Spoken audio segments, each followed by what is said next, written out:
time for the Unexplained news. Extraterrestrials, time anomalies, dimensions, remote viewing, UFOs, UAPs, and USOs, ghostly encounters, abductions, Bigfoot, and more. Your end of the week news source for everything unexplained.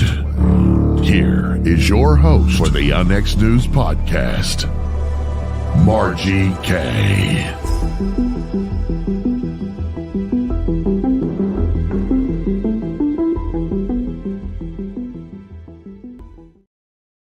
Good evening, everyone. Welcome to Unexplained News. I am your host, Margie K., and we are here every Friday at 6 p.m. I'd like to mention that starting April 3rd, we are going to a 2-hour format instead of a 1-hour format, and it's going to be completely different. All new show. We're going to be talking about weird news.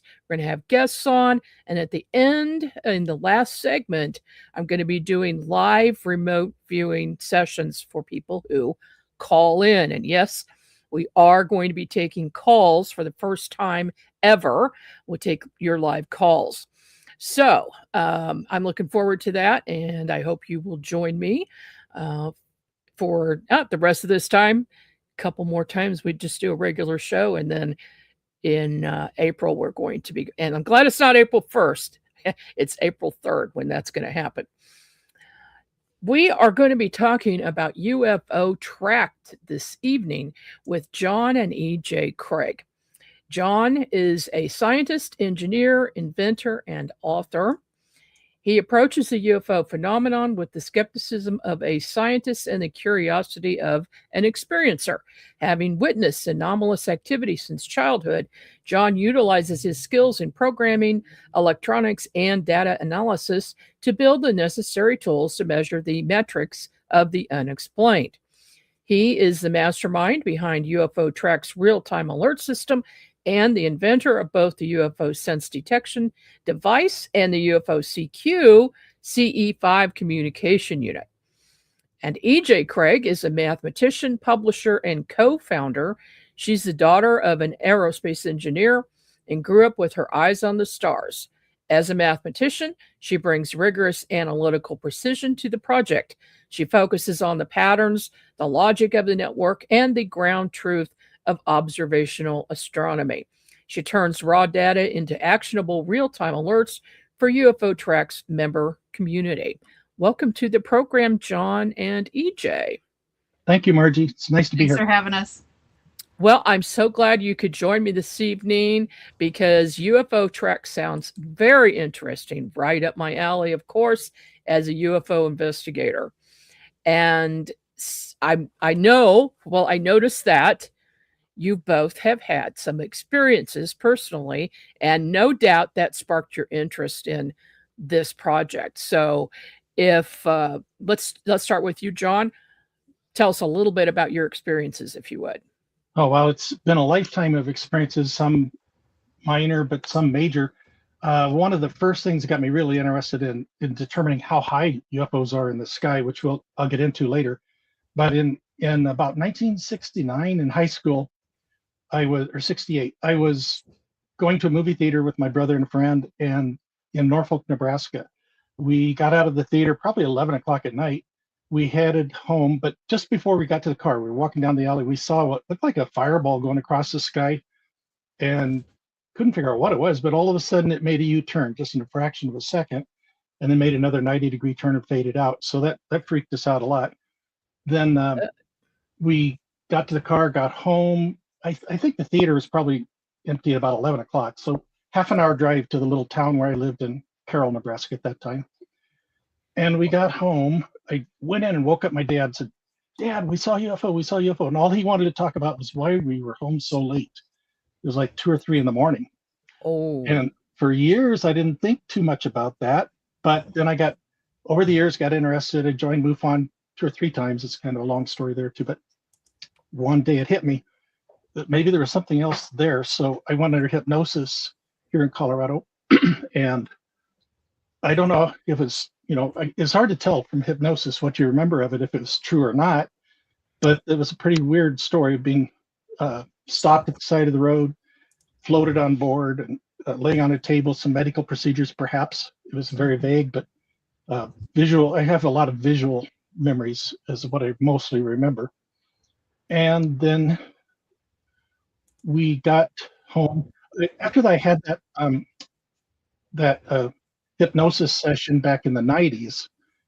Within a week, well, first of all, I got home from the session with a cassette tape, and it was completely white noise. So she and I were the hypnotherapist and I were the only ones present, and there was nothing on the tape but white noise, and that really was frustrating. Oh. Then I got to the MUFON meeting where she was going to be, and they announced that she had died in a small airplane crash up in Wyoming. So Oh my. I wasn't paranoid, but I was completely just thrown through. Nobody else was there. All I had was my memory of the session. Nothing else to go on. And one of these days I should go back and get hypnotized again, I bet, to clear it up. But that was a huge one. One of the things I've always like a very typical abduction experience. I think so, yeah. And I've had a couple other incidents, medical intervention even, but that's another story. One of the things I noticed about the UFO going across the sky was it hit me. How high is that thing? It didn't look like it was airplane height, it looked higher, but it didn't look like something orbiting. In 1967, didn't see too many satellites anyway. So ever since then, that's what really got me started thinking about how to make something that we could detect. If we could find something in the no-fly zone, nothing can fly about 20 miles high. It's man-made, balloons, jets, all that. And no satellites can orbit lower than about 100 miles. So there's a huge gap there, 20 to 100 miles. If we can, with hard data, catch something in that zone, then we've got something that really demands explanation and kind of heads towards disclosure. That's kind of what our whole UFO-Track project is really about, the core of it. That is fascinating.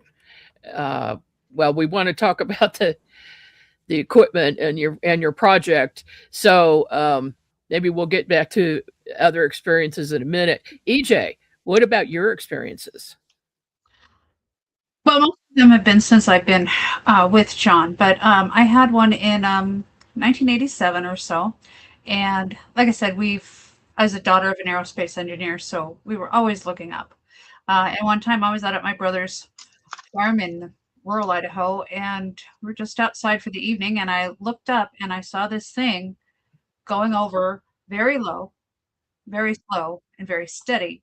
And from the underside, it had a broad back and it narrowed down to a tapered nose, but it was low enough that I could see vents and rivets and mechanical stuff on the bottom of this thing. And it was going over low, slow, and silent. And I thought, oh, I see vents and rivets. It's man-made. So I looked at it, but I didn't give it too much thought. In fact, I knew the shuttle was flying. So I'm like, oh, maybe that was the shuttle that flew over. I mean, I wasn't thinking. But anyways, I didn't pursue it in the moment. I can go back to the date of it because I know I can track the shuttle and everything like that. I do know that. But when we got together, which was many years later, he asked me if I'd ever seen anything, and I said this, and he said it was low and slow and silent. He said man-made things don't fly over low and slow and silent. That doesn't make any sense. And so that started to bug me, and I started to research into that and think about it again, and I drew it and everything, and it was interesting. And then one time we were in Hutchinson, Kansas at the Aerospace Museum there, and I looked up and I had just a shocking moment when I realized that thing that I saw was hanging from the ceiling, and it was probably twice as far away, but it was an SR-71.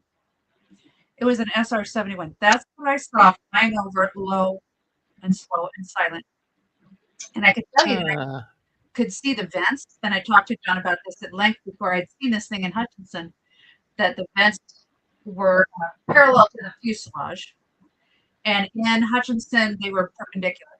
But aside from that, it was the exact same image. And it was probably what I saw was probably twice as high as the ceiling in Hutchinson. That's how low it was. But even seeing a small plane fly over, you can't see vents and rivets and stuff. No, you really need No, something that's low and slow and silent.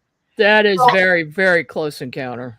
yeah, and I kind of think it was some secret space program, maybe, or something more like it, or just one of ours retrofitted with exotic technology. But Yeah. it did the right thing, which was just make me dismiss it because that's man-made, and I never thought about it again. And if it hadn't been for John, I never would have. So, but that was my biggest deal. Interesting encounter.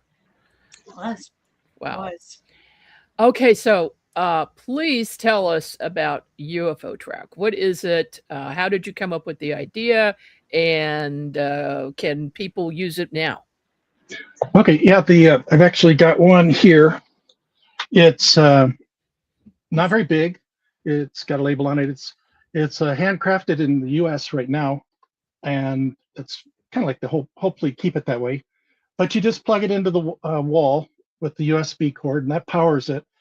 Once you get it, you set it up to connect to your Wi-Fi, and then you just leave it. You can do a debug testing. There's a way to do that, but basically you just leave it 24/7, sits on your shelf, and if the Earth's magnetic field shifts, or if the Earth's gravity field shifts for a full 2 seconds, one way or the other, heavier or lighter, kind of like the feeling you get in an elevator. If either of those things happen, it'll detect that, and then it will instantly send an alert through the Wi-Fi to our server. It'll also beep for 30 seconds, so you can hear it if you're at home. But it sends that alert through the Wi-Fi to the server, and the server will then calculate all the other members, whether they have a UFO-Sense or not. All the other members of UFO-Track within 50 miles, they'll get an alert on their phone instantly. And so even if you're at the store, you own one of these, and you're at the grocery store, you'll get your alert on your phone to let you know that something's going on. The goal is to get people to get outside with their cameras. Everybody's got a camera in their pocket nowadays, and get multi-witness and multi-camera views of something that's happening. That's the real goal. And as we get more and more members, it's getting more and more possible to do that. We have had some good alerts, but haven't had any. I don't think we've had any multi-witness alerts yet. But we've got We haven't had any We've had multi-witness alerts, but we haven't had any multi-witness evidence come in. Yeah. Okay, So but you have had some. You've had some single people go outside and observe something. Yes. Yes. So there's two ways to report. One is this automated way with the technology through the UFO-Sense device. And then the other way to report is at a website we've got called report.ufotrack.com, which is a very, very brief form that just basically you put in your longitude and latitude based on a map. You just click it and go. Date and time, and then you can say what you saw. Like, is it an orb? Is it a triangle? Is it a saucer shape or whatever? And then what direction it happens to be moving. The people, when they get the alert, will actually get a Google map in their text message that says this is where we saw that, so they can figure out where they are in relation to that and what direction it was moving, and then they know which direction to look, where to point their phone, and hopefully they can get clicks. Now, we haven't had multi-witness thing, but we've had corroborating evidence after alerts. So it's coming and it will happen. So what we're really all about is real-time alerts. All the other organizations, if you think about it, MUFON and the others, they're all about collecting good data and not analyzing it after the fact when there's a UFO events. But we're out to get the alerts out so we can get more people and more data and more camera views of the event. So we're how does that they call us the first responders? Yeah. We'll be the first responder to the event, hopefully while it's still going on, so that we can get there and get data in the moment and spread that data in real time across the airwaves. Because when somebody reports or one of the devices goes off, an email is triggered to the sender, and that email, is, now what did you see? How long did it last? Where did it go? Did you see it all the way to the end? Attach any photo or video that you've got. And because it populates a real-time map, if I actually get a file in this replied email, which people have replied right away, and if I get a attachment in real time, I can post it to the real-time map, and people can, again, in real time, see what was seen. So even if you're across the country, you can see the video or the photo that that guy took less than an hour ago, you know, somewhere else in the country. So this real-time alerts, the real-time map, the real-time interaction with the membership, that's been so much fun and very, very interesting. So that's our goal, is to just be as responsive as we can be in real time, give people as much data in the moment as possible. Hopefully they'll collect more data in the moment as at the same time, and we can start analyzing the same event from different locations. And then when we can do that, we can triangulate where it is, and we can find out if it's in that no-fly zone. We can get size and speed and distance and velocity, things that you just can't get from a single person sighting. So you asked that where the idea from UFO-Track came in. We just started bouncing ideas off of each other. What would it take to prove this?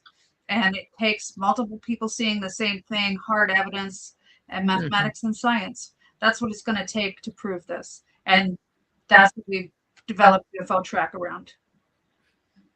When did you go live with this project? I think it was November. With this version of it. I actually tried to create this on a cell phone in the past, because the cell phones have the same sensors, the accelerometer and the magnetometer, yes. But it had all kinds of technical issues between iPhone and Android, and they would time out and just all kinds of technical issues. And if there's motion in your pocket, it won't work. You have to have it sitting still. So we finally decided we got to just make a standalone unit that doesn't cost very much. We want to get the price down really good, which we think we have. It's just $100 for the unit plus shipping, and so a lot of people can get them. And it has the same sensors, and it's 24/7. It sits on the shelf and works even if you're not at home. So that's a little really silent sentinel. Yeah. Since about November, we've had the units. Yeah, it's made. We started sending out devices in November. So, and since then we've had 49 reports and or detections, and several of them have had photos that came with it, and several of them have had corroborating data, even though it wasn't visual, such as somebody had their device go off and they went outside, they looked up, there was nothing there, but their neighbor's cows were, in their words, screaming, totally agitated set of animals in their proximity. And that disturbance lasted for like 40 minutes based on our device, because it went off, it kept going off, and then it stopped. So back for 40 minutes, the Earth's magnetic field was being shifted. And it agitated animals. If we had not had the device, the guys would have gone, what's wrong with the cows? Who knows? But we didn't realize that those were related events, and or that possibly they could be related events. It's very likely that they were, but again, we've got to get a lot more data than we've got to actually prove these things beyond a reasonable. Well, I have to ask, were any of the cows missing or mutilated or injured? Don't think so. They weren't our witnesses' cows, and he did say that he asked them, and he said they didn't know of anything like that. But but they were definitely upset. So something was going on. Yeah. Has anybody been able to get some really good photos of UFOs? We have one that we just put up from Arkansas the other day, on the 17th, middle of the night, of a light in the sky that was just slowly ascending. Just a single point light in the sky. He got a video as long as he could video, because he was on shift and he was on break and he had to go back in. But he sent that in with a report with the video, and we were able to do an analysis, check the metadata, make sure he wasn't spoofing us. We have some not spoof proof. Anybody can really try to spoof us, but we do have some safeguards to protect our membership, because we do want to notify the general membership in real time if something's happening, and we don't want to bother them with, frauds or somebody trying to get attention. So we have some safeguards in place for that. So we checked the metadata of the things that's being sent in, but it agreed with the longitude and latitude and the date and time. And we had some fun with that. I've had a few other people, like I said, respond to the email with a photograph attached, and good photograph. Now it was a blurry orb in the sky, but it was what he got in the time, what he got in the moment. But if we could have had 4 or 5 of those people do the same thing, we might have been able to, cross-pollinate those photographs and come up with something a little bit more substantial. I've got a strong software background. I've written books for Microsoft and other people, but one of the things I've done is created some tools online, free for anybody to look at and use. It's at tools.ufo-track.com. But one of the tools is the sky data. I get frustrated trying to figure out if Venus is in the sky or not by having to go to Stellarium and all this. So I just created a program with high accuracy that could instantly tell you for a location and time what is in the sky and how bright it was and which direction to look and how many hands up from the horizon, all the standard things. So that's the first thing we checked with this video yesterday was, could it have been Jupiter? Because Jupiter is pretty bright right now. Was visible. Visible, but it's in the wrong direction. We definitely proved it was not Jupiter, and there were no other planets in that area. So that's the kind of tools we got that's fun to work with and try to. We also try to, on a really good sighting, we strongly suggest people go ahead and file with MUFON or get it to the people that can do the really in-depth analysis. We're all about real time, especially. We do some analysis, but we can all work together on this. That's the way we feel. Yeah, it sounds like it. Give me that website one more time. The tools, just spell out tools.ufotrack.com, and there's a hyphen between the UFO and the track. Okay. So just put tools in front of this, tools.ufotrack.com. And if you scroll down about 2/3 of the way, you'll see a thing called sky data. Thank you for whoever put that across the bottom of the screen. It's called sky data. And if you put in longitude and latitude, date and time, you'll be able to see what was visible. And any UFO investigator, it's a really great tool to use. Yeah, I'm going to be sharing that with my other MUFON investigators. Cool. There's a lot of fun tools on tools.ufotrack.com. Sky data is about 2/3 down because mostly that's alphabetical. So look for the sky data tool and you'll see it. Some of the software I've created is not on the tools. I've got some help with photo analysis, but the ones that I really like to use are the ones that I've created that can do the 3D analysis of objects against the stars. It's very complicated calculations right now, and I'm trying to get it put on the tools website. But my main goal, or one of the core goals, if we can get 2 cameras to see something that looks like a satellite, so we can prove it's only 60 miles up, for instance, then it's not a satellite. And even though it might look like one, but, everybody dismisses the light going across the sky as a satellite, and that's fine. Right. You can't go beyond, if it quacks like a duck and walks like a duck, that's it. But if you can, with hardware, prove that it's at 60 miles, then we've got something. So that's one of my major goals here, to get more cameras out so we can get these multi-camera views when we get enough members and enough cameras. And we do sky watches to prove that. We have sky watches where 2 cameras are X number of miles apart, and we know where they are, and when we see something we can triangulate it. And we've had some interesting fun results from that as well. Right. Got a question from the chat. How close was the UFO from John and his UFO experience? Going back to the thing in high school, that was under hypnosis. What I recall is this thing was right over the car, and I was yelling, "Where is it? Where is it?" And 2 people in the car with me, they said, "It's over there." And so finally I screeched to a stop at the side of the road, and it was just above and to the left of us, just almost on the road. Maybe it was.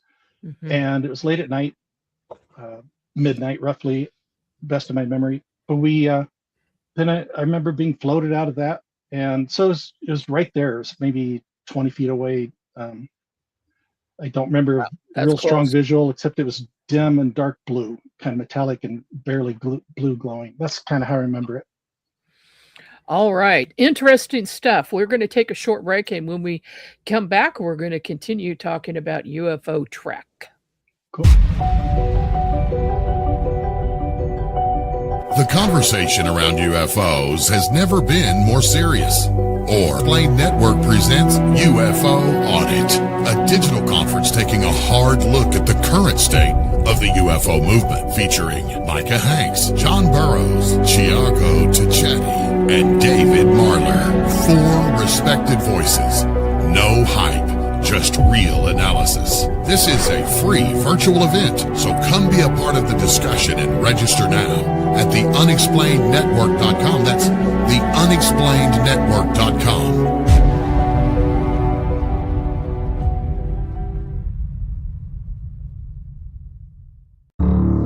The paranormal field is changing, and now, more than ever, it's time for professionals to lead the way.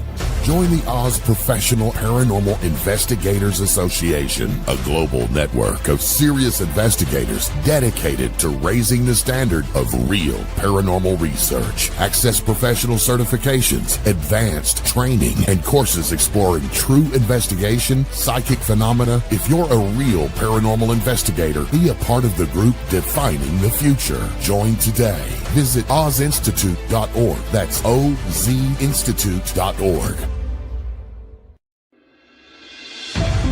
The new book, How to Research a Haunted House by paranormal investigator Margie Kay and professional researcher Violet Wisdom, is now available from Unex Media. This one-of-a-kind book explains how to do research on a house with uncommon methods and resources used by historic home researchers, and how to determine who may be doing the haunting and why. How to research a haunted house can be used by homeowners, renters, investors, and it should be in the library of all professional paranormal investigators. Get this unique book at unexmedia.com or amazon.com. That's unexmedia.com or amazon.com.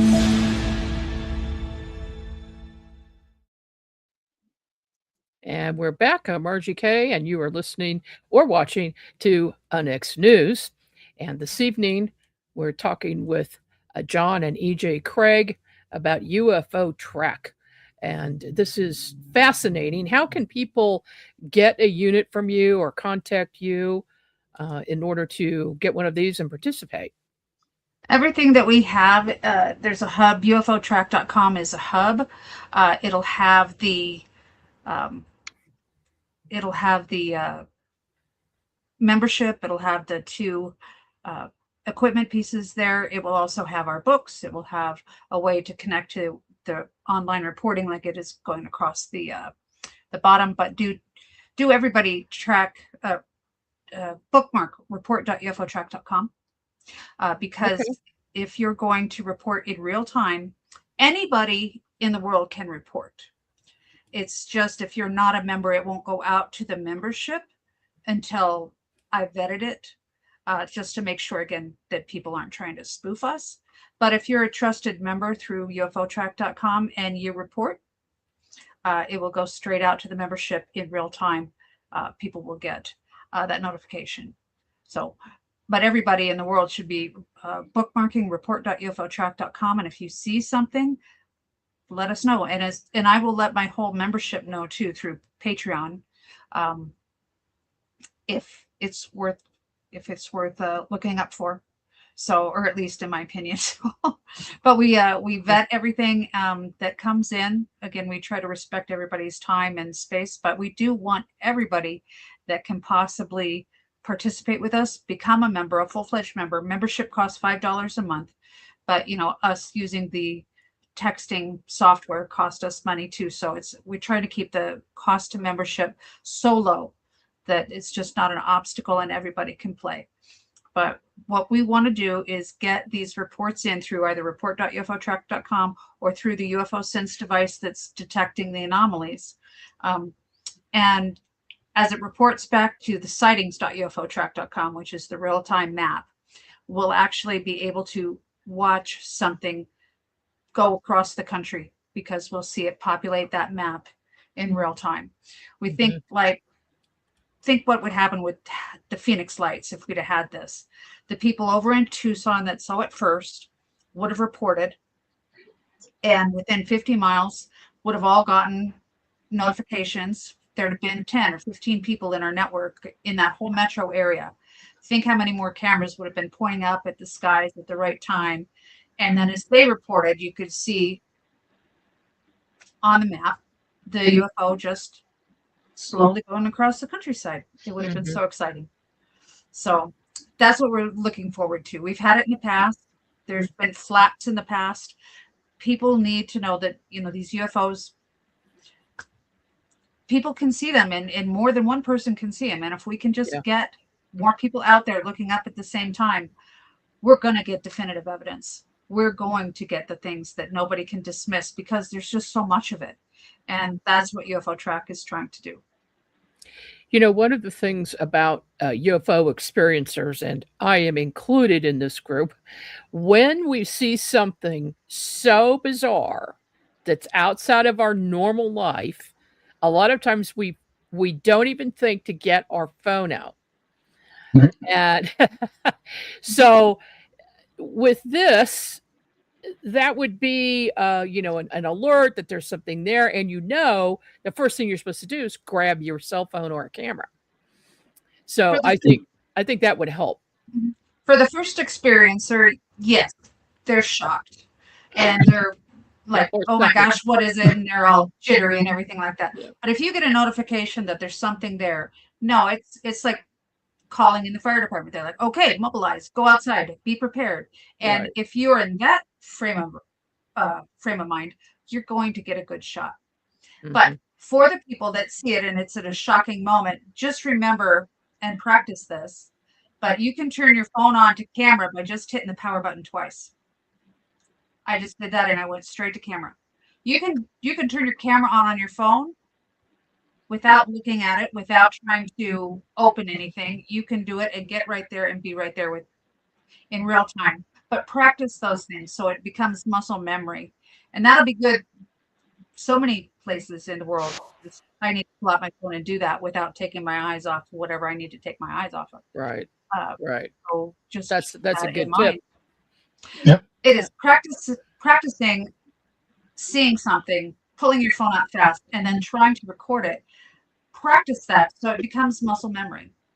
I'll see a balloon or a bird or something strange, and I know it's probably just something normal, but I'll go ahead and practice by getting my phone out and getting a video of it. I can delete it later, but if I see something and I'm not sure, that's for sure when I want to pull my phone out and get going. So just automatically. And if you see it, even if you didn't take a picture of it, still report it in as close to real time as you can, so that we can alert everybody else out there and they can, like I said, get alerted, be prepared, go out there, be ready. But yeah, no, the membership that get these alerts should be excited, but they should also be prepared. So that's one of the great things. So we're not looking at all these shaky videos and scared people and people saying WTF and everything over everything. Right. Keep your mouth shut while you're watching the UFO. Well, no, not necessarily. Say what you're seeing. Don't just say you can't believe what you're seeing, but say what you're seeing. It's blue. Describe it. Yeah, describe it. And even describe who you're with. You know, John, what do you think of that? You know, or what do you see?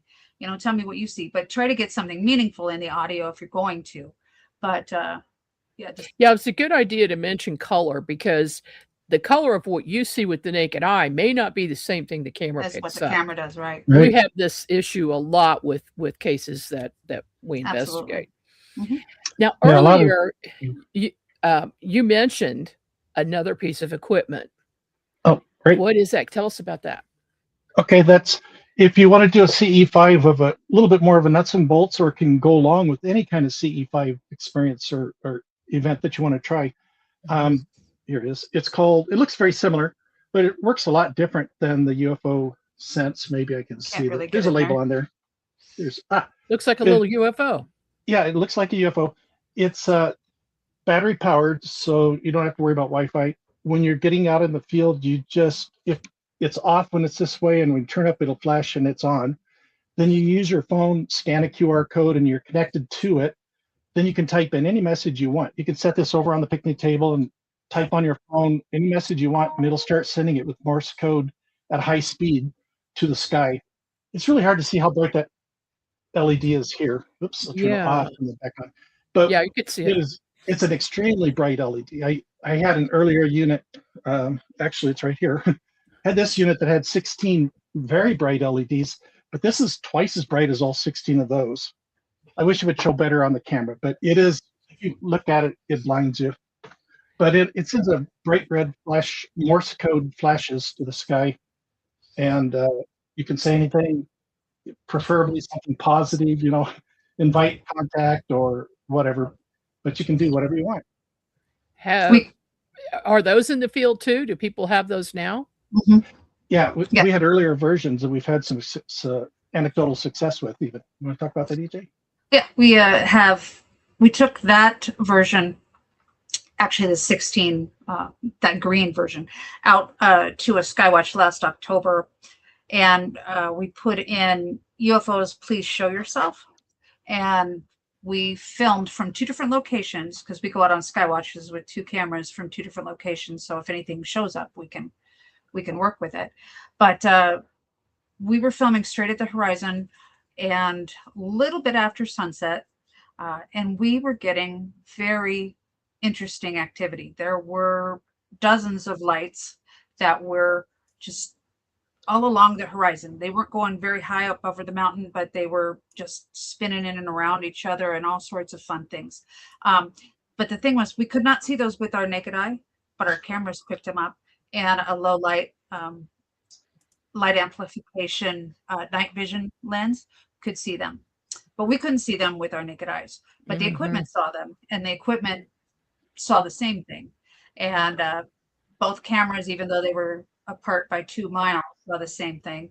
And what we found was that these lights were hovering around 27,000 feet. They were just kind of staying local, and they were kind of buzzing in and around each other. But I don't know, it was weird. So halfway through the thing, which was an hour and a half, we saw them. So it's not like planes are going to stay in the same place for an hour and a half, or even helicopters. And it was much higher than a helicopter. They were 27,000 feet. Most helicopters go above like 5,000 feet. And halfway through, we just changed up the message in the UFO-CQ and said thank you, because we think that they showed themselves. So we had a lot of fun. So yeah, keep the message positive, we think, and of course you're inviting them in. You're trying to communicate. And John had a low-tech CE5 from 76 or something that he invited them in. He wasn't home when they showed up, but his poor wife was, his first wife, not me. And he said he promised that he wasn't going to leave the lights on for UFOs and not tell his current wife. Oh, he went out and UFO watched, but you can tell that story if you'd like. Yeah, okay. It works a lot. It works. You want me to tell that story? I can real quick. Yeah, please. Okay, I hadn't been married too long to my first wife in Nebraska. We were living in a mobile home out in the country on a dairy farm. And for several nights in a row, this is Lincoln, Nebraska, they'd seen UFOs on the radio, kept hearing about UFOs several nights in a row. So I had this crazy idea. I was working with some electronics for the railroad, and I had a computer. Well, basically, I could take a message, split it into 2 parts in a way that nobody could combine them unless you're extremely bright or something. I'd sent one out on one way with the radio and another half of the message with a different radio system completely. You'd have to take those 2 parts and combine them to get the message. And it's one of those experiments you do and you think, oh, this is crazy. Why did I do that kind of thing? But I sent the message out that said UFOs may be at the top of hill about 9 o'clock tonight.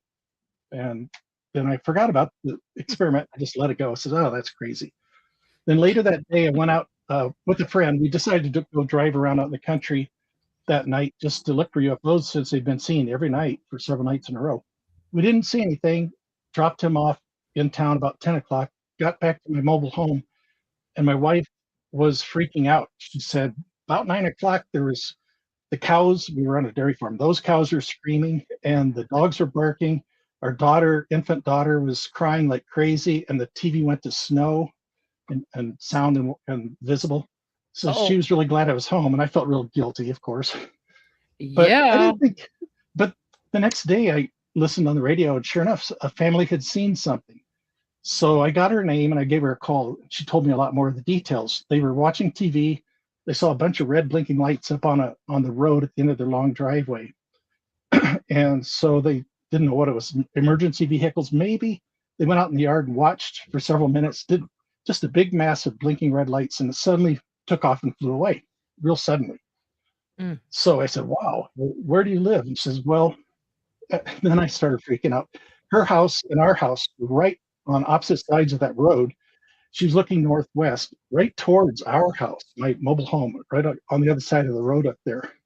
So it took me years to make the connection. Did I actually call them in that night to my home? And I was out looking for UFOs elsewhere. But Yeah, you did. more than Apparently.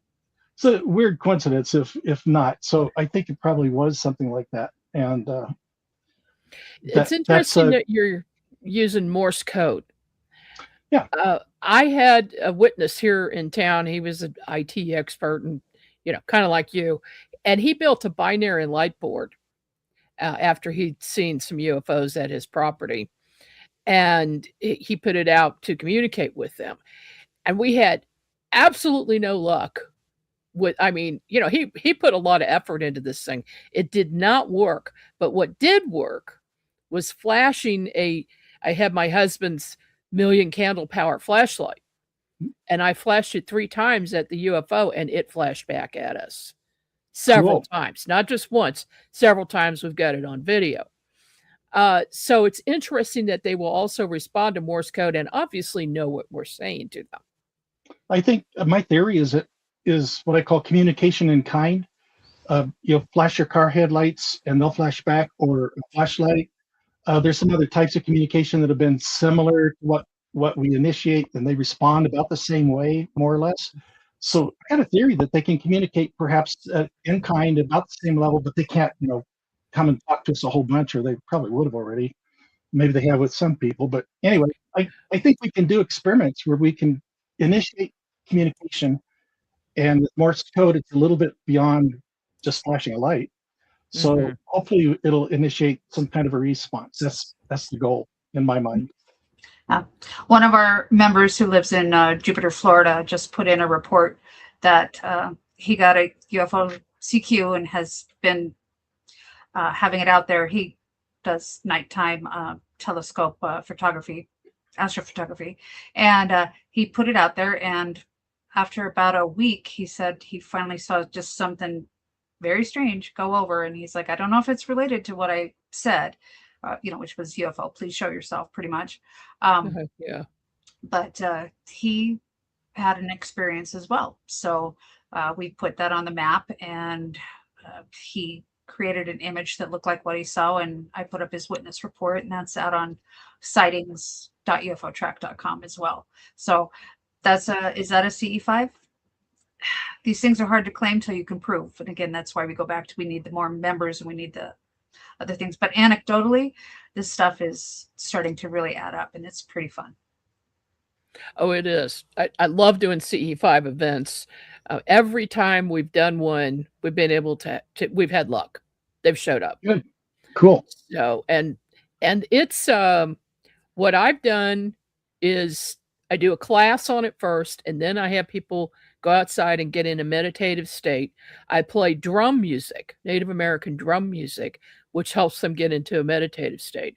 And then we all send the message out, please show yourselves, and in a specific spot.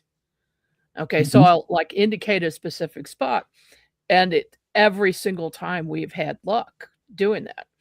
But the last time we did it, I got out the dog whistle, and I played that. And that's a series of 3 different frequencies that appear to, that they can hear. But what I found interesting is that it doesn't matter how loud it is. So to me, it's just my opinion. It's the people who are listening to it. It's us listening to it, raising our level of consciousness, and then we're seeing the object that's already there, been there. Cool. Anyway, what do you think about that? What do you think about consciousness being involved in this type of contact? I've noticed a lot of reports that I've read through and thought about. If you think about it, there's an awful lot of cases where people are thinking about UFOs just before they see them. Like when I saw the thing after we came out of the movie theater in '67, we were walking down the alley, and there's this band of light across the sky. And it turned out it was just a bank light. But at the moment when I was looking at that, I thought, ooh, did something happen while we were watching the movie? You know, got aliens were being invaded. That's when right after that is when we started to see the thing flying across the sky. And I think that happens a lot. You know, if you think back on it, I think a lot of it might be a state of mind or something, or they can monitor and hear the thoughts and say, oh, they're in a good position to see us right now. Let's do it. Perhaps it's like that, or I don't know how to explain it for sure, but I have noticed that state of mind does seem to play into initiating a contact or an experience of some sort. Have you, both of you, done the CE5 contact yourselves? Have you experienced that? I haven't, no. We haven't done it like Greer's thing or group meditative state, like you've said. We have been places where we've had flashing lights. There was a time we were up in the San Luis Valley and we did 5 or 6 flashing lights that just basically said to UFO, please show yourself. We're friendly. If you're friendly, you know, flash us too, or something like that. And we were up there in August to try to see the Perseids, but it was cloudy. And so we went to bed early and we didn't see anything. In the middle of the night, against our tent, just hundreds or thousands of things started bashing against our tent, just like little bugs, just blah, blah, blah. We didn't know what it was. And John goes, if it's an alien, don't react. And I just said, I said, if it's an alien, I'm going to react to wherever you want to. Don't tell me what you. I was hysterical with him. If it's an alien, just. I was just trying to convince myself. We didn't know what we were looking at. Anyways, he unzips it, and it's just thousands and thousands of these bugs. And we didn't have our tent lit or anything like that, but thousands and thousands of these bugs were just hitting the side of our tent. So it was like something said, "Wake up, wake up, wake up!" And so it was 3 in the morning. So we went outside and we sat at a picnic table, and we're like, "We're not going back to sleep now." And then we had 2 clouds, and they started coming together. I mean, the sky was beautifully clear, and it was a great night for the Perseids at 3 a.m. You know, it's better late at night. But anyways, 2 clouds started coming together. Just as they actually touched, there was this incredible flash. I mean, huge flash. Brighter than lightning. Yeah, it was really, way really bright. brighter than lightning. Wow. And we would not have seen that if something hadn't woken us up. We don't know what it was, but we got a flash of light, and that's what we've been asking for. Yeah. Then did the bugs disappear after that? Did they quit? Yeah. Can't remember. I don't have any memories of the bugs after that. So probably. There might be more to that. Sometime we gotta check. It was probably ET's tapping on your tent. Well, it was just so weird. It was so loud, and it clearly woke us up. And I'm like, well, there's something outside the tent, you know. And it's kind of sounded like something was walking on the tarp or whatever, and the tent was jiggling a little bit. And if it's an extraterrestrial, don't react. And I'm just like, don't tell me how to react. I'm gonna have a reaction. I promise you, I will have a reaction. Yeah, it's one thing to see something anomalous in the sky, and it's a whole other experience to see an extraterrestrial standing 2 feet from you. Yeah. Unzip the tent. And, hello. Yeah. I'm ready though. Yeah. John's ready for that. I'm not sure I am. If I'm with him, I'd be okay. I don't want to do that one alone. But right. Anyways, it would it was a crazy night. But yeah, I mean, it was like, well, what was that? What else could it have been? What else? I mean, you can say mundane, it could have been anything, but it was brighter than lightning, and it was in 2 clouds in the sky going opposite directions, or basically converging. That was a little bizarre. And and then we had a similar. It was so pretty. It was so pretty. It was. We had a similar experience. Maybe it was that same summer. We were out camping in the San Luis Valley again, or no, the Wet Valley. We were in the Wet Valley. Wet Valley. We I have the UFO-CQ software on the phone also. It's at that tool's site. It doesn't work as well, but it works, and it's not near as bright. But on the phone, we were flashing out a message: UFO flash near the Big Dipper. The Big Dipper was fairly close to the horizon, off towards the northwest. Right. And so we said, let's, send a flash close Flashlight. to the Big Dipper. So after about half an hour or so, all of a sudden, way in the distance, probably 4 or 5 miles away, I would guess, somebody had a bright green laser pointer. You know how they have the bright green lasers? Yeah. Right below the Big Dipper, and it was flashing, flashing all over the Big Dipper and towards us and in the sky. I have no idea if it looked very human. Somebody was on the ground doing that, but it's kind of strange. I asked the guy that lived there. We were at an Airbnb. He said, I've never seen that before. So it was kind of odd. We did see flashes of light near the Big Dipper, just like we'd asked. Yeah. So you get answers and you can't Wow. really prove anything, but there's beyond coincidence on a lot of this stuff. Yeah. That's how I look at it. Well, this has been absolutely fascinating. Do you want to leave us with any final thoughts? We really need members, people that are willing to be notified if something's in their area. Please go to UFO-Track.com and sign up as our members. You can pay monthly, $5 a month, or annually, or lifetime. But this isn't going to work. This grand experience isn't going to work if we don't get members out there. So we want everybody to play.